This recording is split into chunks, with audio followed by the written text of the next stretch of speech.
কোনো পুরুষের স্ত্রী যদি দুনিয়া থেকে চলে যায়, বেশিরভাগ পুরুষই সন্তানের দিকে না তাকিয়ে আরও একটা বিয়ে করে নেয়। কিন্তু কোনো নারীর স্বামী যদি দুনিয়া থেকে চলে যায়, বেশিরভাগ নারী তার সন্তানের মুখের দিকে তাকিয়ে হলেও সারাটা জীবন একা একা পার করে দেয়। বাবা তো ততদিনই বাবা থাকে যতদিন মা বেঁচে থাকে, আর মা ততদিনই মা থাকে যতদিন সন্তান বেঁচে থাকে। তাই মা রূপে একজন নারীর ভালোবাসা দুনিয়ার শ্রেষ্ঠ ভালোবাসা।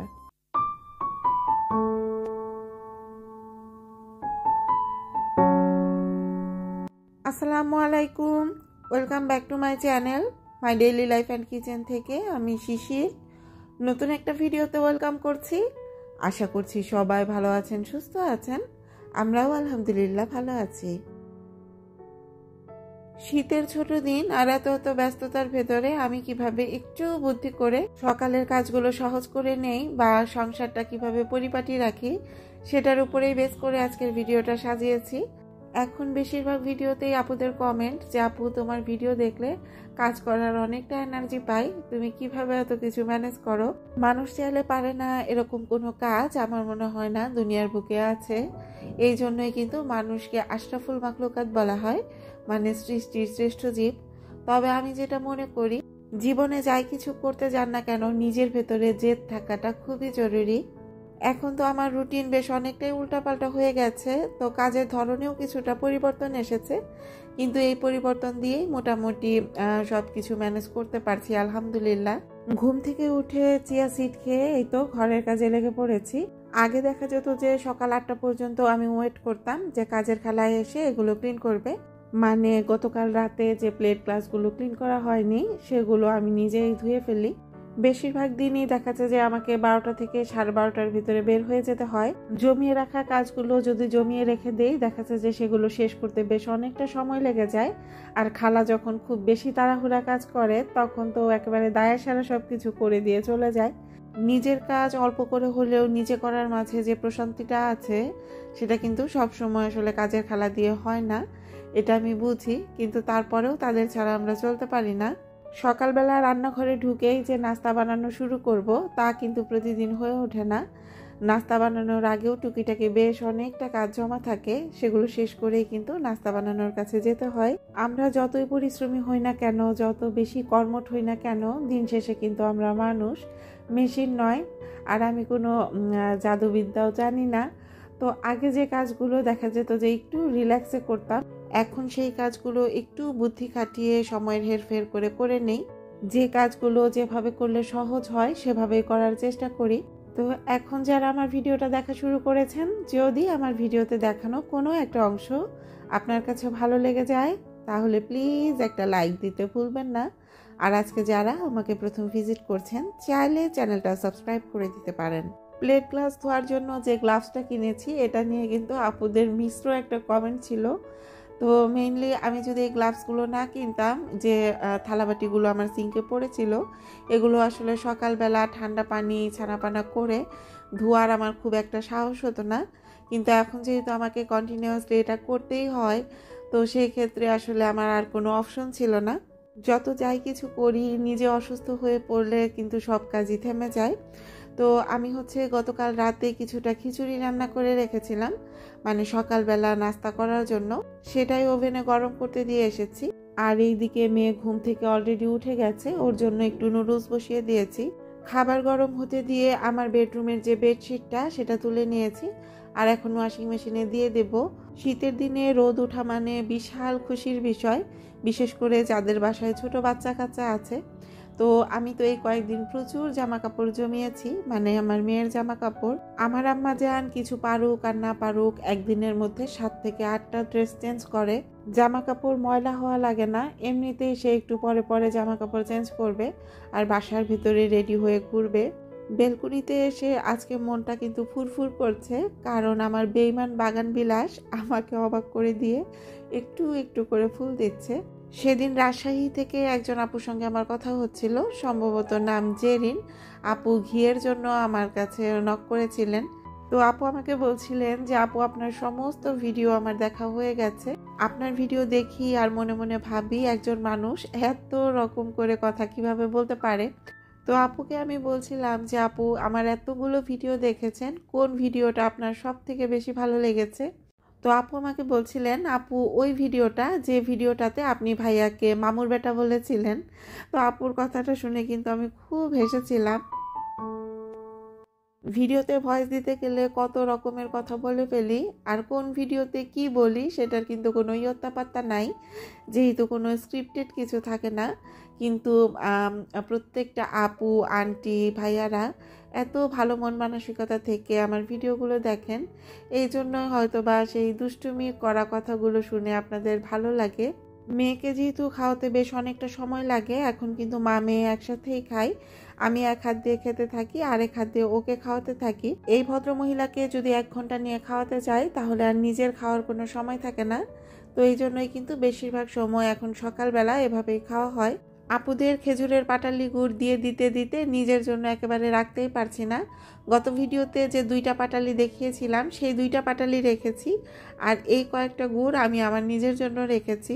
ফয়েল পাটালি আর ফয়েল ছাড়া পাটালির মধ্যে আপুদের যে একটা কনফিউশন তৈরি হয়েছে সেটা আগে দূর করে দেই। এখানে 3 রকম গুড় দেখতে পাচ্ছেন, একটা ফয়েলে আছে, একটা ফয়েল ছাড়া আছে, আর একটা গোল পাটালি আছে। তো 3টাই কিন্তু আমার নিজের প্রোডাকশন, একই কারিগরের হাতে বানানো। তো একটা শুধু ফয়েল করা আর একটা হচ্ছে ফয়েল ছাড়া।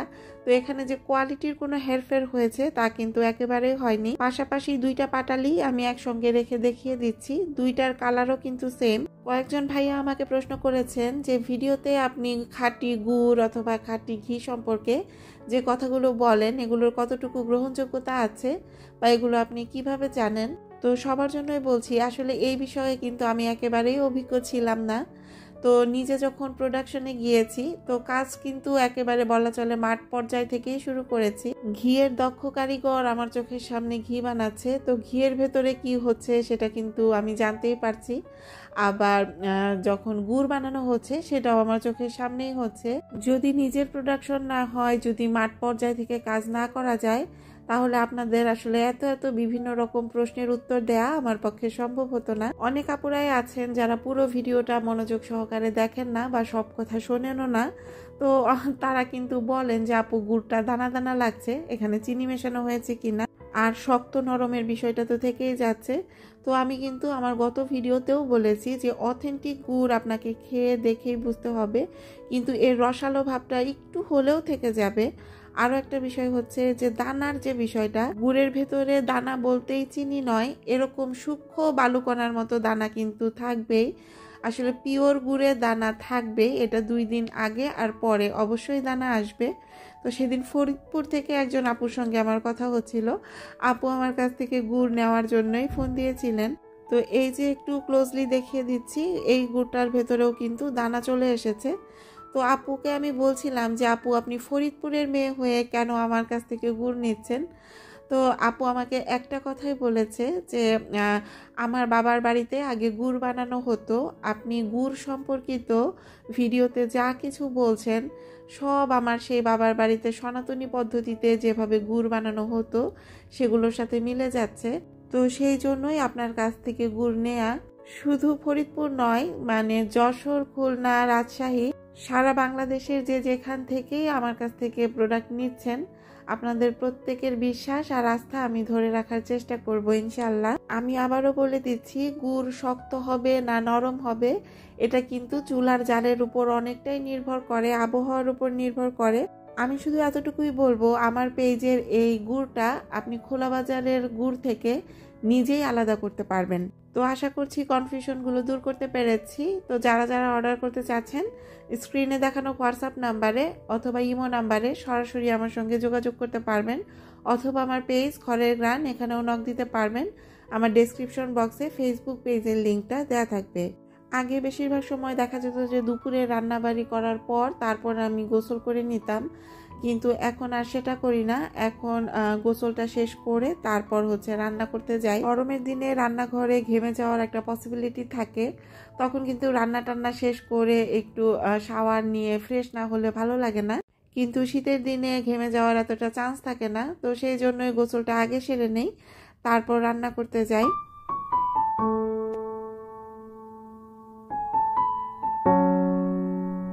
আমাদের মেয়েদের সংসারের কাজের ঝামেলা বলতে রান্নার কাজটাই সব থেকে বড় ঝামেলা।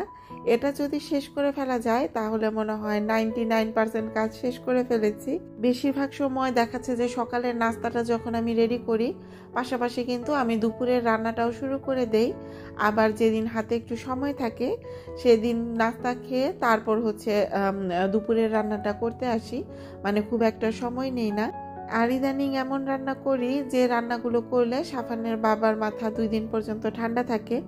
আমাকে খুব একটা চিন্তা ভাবনা করতে হয় না, নাস্তা নিয়েও করতে হয় না বা দুপুর বা রাতের খাবার নিয়েও করতে হয় না। মেয়ে আর মেয়ের বাবা দুইজনই চরম লেভেলের গরুর মাংসর ভক্ত। তো ও বাসায় যদি গরুর মাংস থাকে তাহলে ওদের আর অন্য কোনো কিছু লাগে না। আজকে জীবনের প্রথমবারের মতো গরুর পায়া বা নেহারি রান্না করছি, যেটা এর আগে আমি কখনোই করিনি। তো গরুর পায়া যখন এনেছিল তখন মা বাসায় ছিলেন। বাসায় পায়া আনা হলে সাধারণত মাই রান্না করেন। তো এবার বলেছেন যে শিশির তুমি রান্না করবে। আমি আসলে সাহস পাচ্ছিলাম না যে পায়া আমি কিভাবে রান্না করব, কোনো সময় রান্না করতে দেখিও নি, আবার কিভাবে রান্না করতে হয় জানিও না। তো 2 সেকেন্ডের ভিতরে খুব সাহস করে ফেলেছি যে আমার জীবনের পরম বন্ধু ইউটিউব তো আছেই, আমি তো ইউটিউব রাঁধুনি, তাহলে ইউটিউব থাকতে আমার কিসের চিন্তা। তো পেটুক কাপলের একটা ভিডিওতে আমি নেহারি রান্না দেখেছিলাম, ওদের সিস্টেমটা আমার বেশ ভালো লেগেছিল। তো ওখানে যেভাবে রেসিপিটা দিয়েছিল সেভাবেই করে নিচ্ছি। কিছুটা পেঁয়াজ বেরেস্তা দিয়েছি, রেগুলার যে গুঁড়ি মশলা সেটা দিয়েছি, গরম মশলা দিয়েছি, সাথে একটা স্টার ফল দিয়েছি, আদা বাটা রসুন বাটা পরিমাণ মতো লবণ দিয়ে এটা ম্যারিনেট করে কিছুক্ষণ রেখে দিয়েছি। আর তেল হিসেবে যে তেলের মধ্যে আমি বেরেস্তাটা করেছিলাম সেটাই দিয়ে রেখেছি। আর এইদিকে আমি হচ্ছে টাকি মাছের ঝুরি করে নেব, এটাও আমাদের বাসার সবার খুব পছন্দ। ইউটিউব আমার বিয়ের আগে খুব একটা দেখা হতো না, আমার ফেসবুকই বেশি দেখা হতো। তো আমি যখন ভিডিও বানাতাম না তখনও আসলে ইউটিউব আমার দেখা হতো না। ইউটিউব দেখা শুরু করেছি মেইনলি বিয়ের পরে থেকে। আমার কাছে মনে হয় ইউটিউবের প্রয়োজন হয় বিয়ের পরে থেকেই। এটা কেন বলছি, আসলে আমার মনে আছে একদিন আব্বা অনেকগুলো পাবদা মাছ এনেছিলেন। মা খুবই অসুস্থ ছিলেন আর বাসার যে কাজের খালা ছিলেন উনিও এসেছিলেন না। তো এতগুলো মাছ আমি কি করব, আমি তো কখনো মাছ কাটিনি বা কিভাবে কাটতে হয় সেটা জানিও না। পরে আমি ইউটিউব দেখে দেখে সেই পাবদা মাছগুলো কেটেছিলাম। তো ওই দিন থেকেই মেইনলি আমি ইউটিউবের প্রয়োজনীয়তা বুঝেছি। তো এখানে হচ্ছে প্রেসার কুকারে আমি পায়াগুলো দিয়ে দিয়েছি। 30 মিনিটের জন্য আমি এটা জাল করে নেব। আর এই 30 মিনিটের মধ্যে ঠিক যতটুকু সিটি বাজবে ততটুকুই এটার জন্য এনাফ। এরপর নামিয়ে ফেলবো। যখন ইউটিউবের ভিডিওগুলো বসে বসে দেখতাম তখন আসলে বুঝতাম না যে একটা ভিডিও বানানো কত কষ্ট, কতটা পরিশ্রমের। এখন নিজে যখন ভিডিও বানাই তখন কিন্তু বুঝতে পারি যে আমি ওই সময়টাতে যাদের ভিডিওগুলো দেখতাম তারা কতটুকু পরিশ্রমী ছিলেন বা কতটুকু এখন পর্যন্ত পরিশ্রমী। এই চুলাটাতে এখন আমি হচ্ছে সর্ষে পাবদা রান্না করব। তো তার জন্য মশলাটা একটু সুন্দর মতো কষিয়ে নিচ্ছি। ভিডিও শুরুতে বলেছি প্রত্যেকটা মানুষের মধ্যে জেদ থাকা খুবই দরকার। জেদ মানে যে সবসময় খারাপ বিষয়টা কিন্তু এমন না। কোনো একটা জিনিস পাবার যে তীব্র আকাঙ্ক্ষা, এটাই কিন্তু জেদ। আপনার বা আমার আশেপাশের অনেক মানুষ বলবে এটা করো না, এটা বাদ দাও, তোমার দ্বারা হবে না, তুমি পারবে না। তো ওই যে একটা আবেগের তীব্রতা, একটা কষ্ট পাওয়া, সেই আবেগের তীব্রতাটা যখন নিজের ভেতরে ধারণ করা যায় তো সেই তীব্রতা বা পরিশ্রম দিয়ে কিন্তু ওই জিনিসটা অ্যাচিভ করা সম্ভব। সব ক্ষেত্রেই জেদ শব্দটা খারাপ নয়, কারণ এই জেদের সঙ্গে কিন্তু অনেক কিছু জড়ানো থাকে, যেমন মান সম্মান, আত্মসম্মান, আত্মমর্যাদা, এরকম অনেক কিছু কিন্তু জিদের সাথে রিলেটেড থাকে। রান্না করতে করতে আমার যে গ্যাসের চুলা তার কিন্তু ইন্তেকাল হয়ে গেছে। তো এখন চলে এসেছি ইন্ডাকশনে। তো যখন বেশি তাড়াহুড়া থাকবে তখন দেখবেন যে গ্যাস ফুরিয়ে যাবে, আর তাড়াহুড়ার কাজ খুব একটা ভালোও হয় না, সেই কাজগুলো দেরিই হয়। তো দেরি না করে ইন্ডাকশনেই রান্নাগুলো শেষ করে নিচ্ছি। আপনি একটা মেয়েকে ভালোবাসলেন, সেই মেয়েটাকে না পেয়ে তার গায়ে অ্যাসিড ছুঁড়ে দিলেন, এটা কিন্তু কোনো ধরনের জিদ না, এটা হচ্ছে এক ধরনের কাপুরুষতা। আপনি আপনার ব্যর্থতা অন্যের উপর চাপিয়ে দিলেন। আপনি মনে করলেন আমি একজন মেয়ে, তাতে কি হয়েছে, আমি আমার বাবা মায়ের ছেলের অভাব পূরণ করব, এটা হচ্ছে জিদ। এই জিদগুলোর আসলে সত্যিই দরকার আছে জীবনে। যত মানুষই দেখবেন যে ছোট থেকে বড় হয়েছে, তাদের প্রত্যেকের হিস্ট্রি যদি ঘাটাঘাটি করেন দেখবেন জীবনের কোনো না কোনো পর্যায়ে একটু হলেও তাদের মধ্যে জিদ কাজ করেছে, আর ওই জিদটাই তাদেরকে সফলতা এনে দিয়েছে। তো যাই হোক, অনেক জ্ঞানীগুণী কথা বলে ফেলেছি। এখন হচ্ছে নেহারিটা একটু বাগার দিয়ে নেব। এখানে হচ্ছে সর্ষের তেলের ভেতরে আমি কিছু রসুন আর শুকনা মরিচ আর পেঁয়াজ বেরেস্তা আসার একটু আগ মুহূর্তে এরকম হচ্ছে আমি একটু বাগার দিয়ে নিয়েছি। আর শেষে আমি একটু গরম মশলা অ্যাড করে দিয়েছি, মানে গরম মশলার গুঁড়ি যেটা সেটা। তো আমার কিন্তু নেহারিটা হয়ে গেছে। এখন উপর দিয়ে একটু পেঁয়াজ বেরেস্তা দিয়ে দিচ্ছি। তো আসলে আমি নিজেও ভাবতে পারিনি প্রথমবারে আমি এটা এত ফাটাফাটি রান্না করতে পারবো। তো সাফনের বাবা তো খেয়ে খুব বেশি প্রশংসা করছিলেন। যাক, অবশেষে ভয়কে জয় করে নেহারিটা রান্না করতে পেরেছি। অলমোস্ট 12টার ভেতরে আমার কিন্তু ঘরের সমস্ত কাজকর্ম শেষ হয়ে গেছে। রান্না বাড়ি, ঘর গোছানো, তারপর হচ্ছে খাওয়া দাওয়া, মোটামুটি সবই শেষ হয়ে গেছে। এখন হচ্ছে আমি অফিসের জন্য বাইরে চলে যাব। নেহারিটা রান্না করে নিয়েছি, আগামীকাল সকালেও আমার নাস্তার কোনো টেনশন থাকবে না, শুধু পরোটা ভেজে দিলেই হবে অথবা মুড়ি। তো এভাবেই বুদ্ধি করে একটু একটু করে সব কিছু ম্যানেজ করে নিচ্ছি। তো আজকের ভিডিওটা এখানেই শেষ করছি। আল্লাহ হাফিজ।